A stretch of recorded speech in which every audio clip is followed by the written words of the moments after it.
এখানে কিন্তু আমাদের দলের কোনো পদধারী কোনো নেতা কিন্তু এখানে যায় না।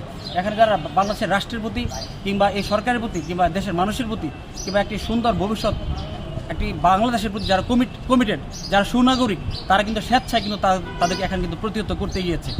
আর রাষ্ট্রের প্রধান কিন্তু যে ন্যাক্কারজনকভাবে আমাদের নেতা তথা বাংলাদেশের আপামর জনসাধারণ নেতা যারা তারেক রহমানকে যে ভাষায় ওনাকে সম্বোধন করেছে, এটা কিন্তু সমাজে কোনো শ্রেণী পেশার মানুষ কিন্তু স্বাভাবিকভাবে গ্রহণ করতে পারেনি। বরঞ্চ যেটুকু ঘটেছে এটি কিন্তু অল্পই ঘটেছে কিন্তু। আর এর বিরুদ্ধে যে রাশেদ প্রধান যদি সংক্ষুব্ধ হতো তাহলে সে আইনের আশ্রয় চাইতে পারতো, সে মামলা করতে পারতো। সে কি কোনো ফৌজদারি মামলা করেছে? করে নাই। সে যদি ফৌজদারি মামলা করতো তারপর রাষ্ট্র কী ব্যবস্থা নেয় সেটা কিন্তু দেখার বিষয় ছিল। আর এখানে কিন্তু আপনি যদি ঘটনাগুলো দেখে থাকেন, কোনো পদধারী আমাদের কোনো ছাত্রদল কোনো পদধারী নেতা কিন্তু সেখানে যায়নি।